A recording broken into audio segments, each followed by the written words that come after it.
हाय दोस्तों, good evening. कैसे हैं सभी लोग? आशा करते हैं सभी लोग मस्त होंगे, स्वस्थ होंगे और अपनी तैयारी को बेहतर ढंग से कर रहे होंगे।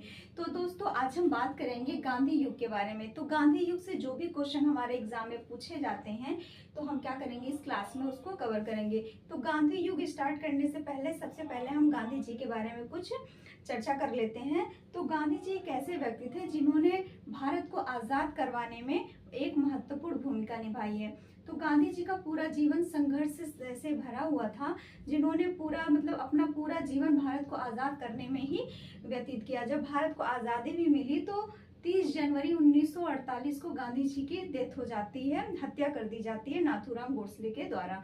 ठीक है, तो चलिए अब हम क्या करते हैं, इनकी कुछ गांधी जी के कुछ आलोचक भी थे, इनकी कुछ आलोचनाएं भी मिलती हैं। लेकिन कहा जाता है ना कि जो व्यक्ति हमारे भारत के लिए इतना सब कुछ किया, जब आप गांधी जी के बारे में पढ़ेंगे तो हमें समझ में आता है कि गांधी जी भारत के लिए वो पर्सन थे जो आज़ादी में एक महत्वपूर्ण भूमिका निभाए हैं। तो चलिए दोस्तों, अब हम क्या करते हैं, अपनी क्लास की शुरुआत करते हैं। तो सबसे पहले हम उस महान आत्मा के बारे में बात करेंगे, महात्मा गांधी जी के बारे में बात करेंगे। तो इनका जन्म जो था 2 अक्टूबर 1869 को हुआ था, पोरबंदर गुजरात में हुआ था। ठीक है, तो गांधी जी का जन्म कब हुआ था? 2 अक्टूबर 1869 में हुआ था। ठीक है, पोरबंदर गुजरात में हुआ था। अब हम बात कर लेते हैं इनका जन्म कब हुआ था। 2 अक्टूबर 1869 को। स्थान कौन सा था? पोरबंदर गुजरात में हुआ था। ठीक है, अब हम लगे हाथ बात कर लेते हैं इनके पिताजी का नाम क्या था। तो इनके पिताजी का नाम करमचंद गांधी था, और गांधी जी का अगर पूरा नाम देखा जाए तो मोहनदास करमचंद गांधी था, इनके पिताजी के नाम पर ही पड़ा था। ठीक है, तो इनकी माता जो थी वो पुतलीबाई थी और पत्नी इनकी क्या थी? कस्तूरबा गांधी थी। ठीक है, पत्नी का नाम क्या था? कस्तूरबा गांधी था। और गांधी जी का विवाह 13 वर्ष की आयु में हो गया था। किसके साथ हुआ था? कस्तूरबा गांधी के साथ हुआ था, और कस्तूरबा गांधी का भी एज उस टाइम 13 वर्ष ही थी। ठीक है, और इनके कहा जाता है कि इनका क्या है, इनके 4 बेटे थे। ठीक है, इनके 4 बेटे थे, इनकी बेटियां नहीं थी, लेकिन एक बेटी का जिक्र होता है जो एडॉप्टेड की होती है। ठीक है, तो इनके 4 बेटे थे। 4 बेटे क्या थे? इनके चारों बेटे का नाम था, एक का नाम था हरिलाल। ठीक है, एक हमारे हरिलाल थे, दूसरे थे हमारे मणिलाल। ठीक है, हरिलाल, मणिलाल, और एक थे देवदास और रामदास। ठीक है,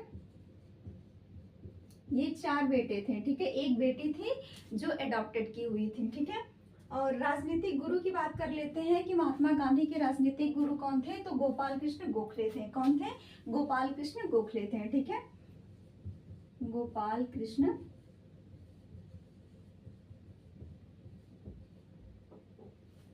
गोखले थे। ठीक है, और इनका सिद्धांत क्या था? गांधी जी का जो सिद्धांत था वो सत्य और अहिंसा पे था। ठीक है, इनका सिद्धांत क्या था? इनका सिद्धांत की बात करें तो ये सत्य और अहिंसा। ठीक है, हिंसा ना करना ही इनका क्या था? सिद्धांत था, सत्य और अहिंसा। ठीक है, और कानून की पढ़ाई करने के लिए ये क्या कब भारत कि इंग्लैंड जाते हैं। ये कानून की पढ़ाई करने के लिए इंग्लैंड में प्रस्थान कब करते हैं? 1888 को, 1888 को ये क्या करते हैं? इंग्लैंड पढ़ाई करने के लिए जाते हैं। ठीक है, वो भी कानून की पढ़ाई करने के लिए जाते हैं। और मुंबई से कानून बैरिस्टर की डिग्री इनको कब प्राप्त होती है? तो 1891 में इनको बैरिस्टर की डिग्री प्राप्त हो जाती है मुंबई से। ठीक है, तो अब हम बात कर लेते हैं, जैसे अब्दुल्ला के मुकदमे के लिए ये क्या करते हैं, फिर दक्षिण अफ्रीका जाते हैं। तो जब ये अब्दुल्ला के मुकदमे के लिए दक्षिण अफ्रीका जाते हैं, 1893 में जाते हैं, तो वहां पर क्या करते हैं, देखते हैं कि दक्षिण अफ्रीका में नटाल प्रांत की स्थापना भी वो क्या करते हैं? 1894 में करते हैं। ठीक है, अब लगे हाथ अगर हम बात करते हैं तो वहां पे उन्होंने क्या किया था? दक्षिण अफ्रीका में नटाल प्रांत की, ये क्वेश्चन इंपॉर्टेंट है क्योंकि नटाल प्रांत की स्थापना दक्षिण अफ्रीका में कब करते हैं? 1894 में करते हैं। ठीक है दोस्तों, अब बात करते हैं जब ये क्या करते हैं, वहां से जब अपने भारत वापस आते हैं 9 जनवरी 1915 को क्या करते हैं? गांधी जी वापस आते हैं, यानी गांधी इज बैक। ठीक है, गांधी क्या करेंगे? वापस आते हैं भारत। उसी दिन 9 जनवरी को हम लोग क्या मनाते हैं? प्रवासी भारतीय दिवस मनाया जाता है। ठीक है, अब बात करते हैं इनके कुछ आश्रम की। ठीक है, कुछ आश्रम इनके हुए थे, जैसे इनका मुख्य आश्रम जो था फिनिक्स डरबन, मतलब कि डरबन में ही इन्होंने क्या किया था, दक्षिण अफ्रीका डरबन में ही है। तो फिनिक्स आश्रम की स्थापना 1904 में किए थे, ठीक है। और इसके बाद 1910 में इन्होंने टॉल्स्टॉय आश्रम जोहान्सबर्ग की स्थापना की थी। किसकी की थी? जोहान्सबर्ग की स्थापना की थी, वो भी टॉल्स्टॉय आश्रम की। ये इंपॉर्टेंट है, ये भी एग्जाम में पूछ लिए जाते हैं। अब बात करते हैं 1915 में। 1915 में साबरमती आश्रम का क्या होता है, उन्होंने वो स्थापना करते हैं। साबरमती आश्रम हमारा अहमदाबाद में है। 1915 में इसकी स्थापना होती है।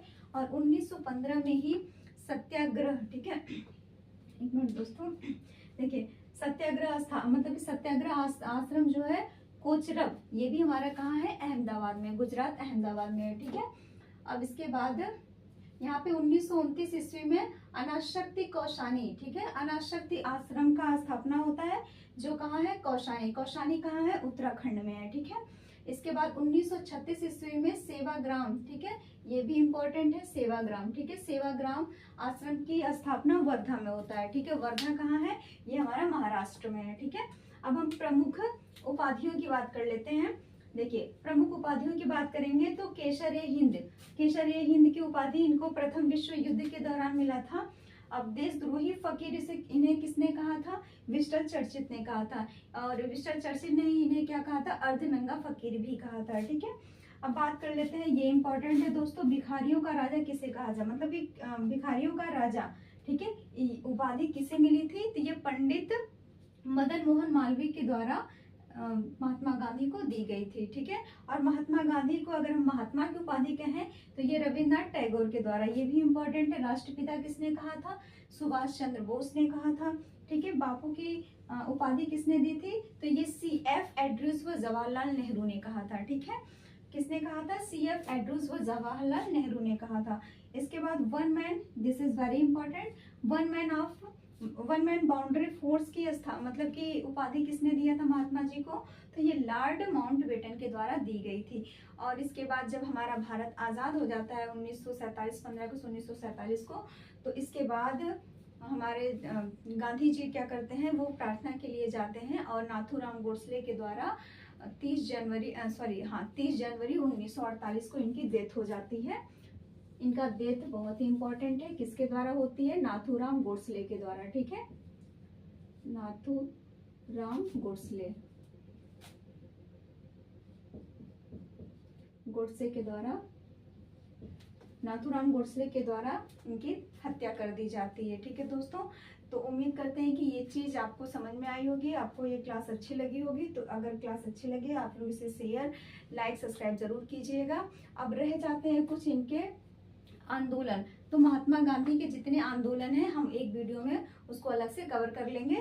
तो आई होप ये चीज़ें इंपॉर्टेंट है, क्योंकि ये सारे जो भी प्रश्न यहाँ कलेक्ट किए गए हैं, जो भी आज किया गया है, तो ये सारे क्वेश्चन एग्जाम से रिलेटेड हैं। थैंक यू दोस्तों, थैंक्स फॉर वॉचिंग।